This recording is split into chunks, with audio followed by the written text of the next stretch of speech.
So I want to know if Joe Biden supports the 49% raise that they want or 46% raise that they want, and if he supports a 30-hour work week but getting paid for 40 hours, Joe.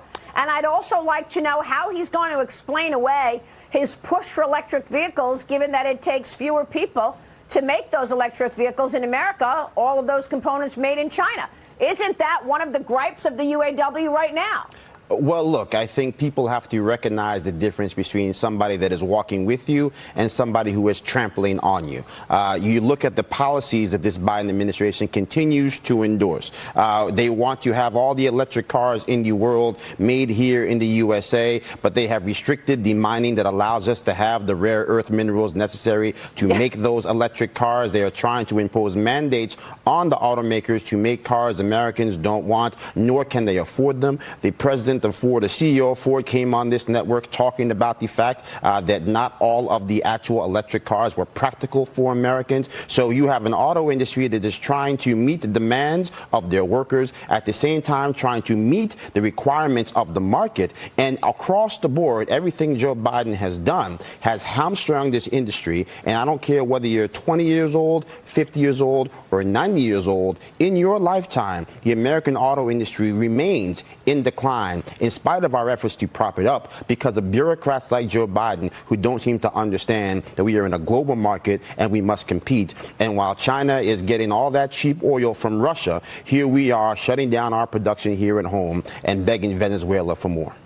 Yeah, I mean, this is so political, Rebecca. It's so obvious that it's political. Joe Biden going to the picket lines.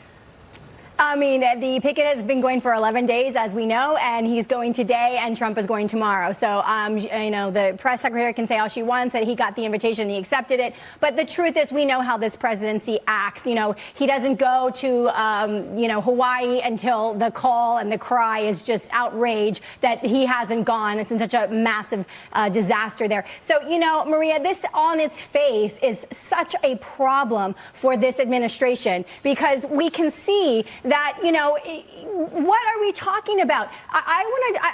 This is personal for me. My father-in-law basically retired from GM and had a pension his whole life. And I just want to say, what economist, Maria, is telling them that the business can sustain a 40% pay increase on a 30-hour work week? How does anyone think that that is economically viable? It is impossible, especially when you're competing against Tesla, who has no union and is delivering these cars. So it's just, I don't understand what their end game is here, because these demands are not meetable economically.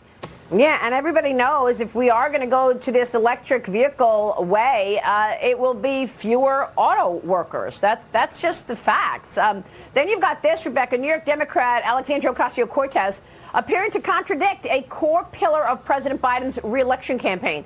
This was happening during a union speech in Missouri this weekend. She said this: "Our whole economy is in a special kind of crisis," even though the president touts Bidenomics on the campaign trail. Rebecca, your thoughts? She's trying to say Bidenomics in the same sentence of our economy is in crisis. I mean, she's totally off message. She's not on point here at all for her message. I mean, I think this is the truth, right? We have a crisis with Bidenomics. I just don't think AOC was supposed to be the champion spokesperson on that. But yes, she's right. And Maria, I think as we see this fall season come to pass here, we're going to start to see more and more people unable to just look in the camera and lie to our face anymore. Yeah, Bidenomics. What is Bidenomics, Joe? It's $6 trillion in spending. It's taxing, raising taxes, and it's relying on the Federal Reserve to raise interest rates. Yeah, to pull in inflation. Bidenomics is Americans working harder for less, with wages going up but not keeping up with the inflation. And so, yes, with AOC and all these people on the left, every once in a while, the truth does come stumbling out. And so, yes, the same people who remind us, rightfully so, that you have 60% of Americans who cannot afford a $500 emergency, ignore the fact that under Bidenomics, we've seen the average American family of four down $7,500 in earnings. So those are real, hard, cold facts that are painting the picture of the cold reality facing people on Main Street every single day right here in Joe Biden's America. All right, let's take a short break. We got to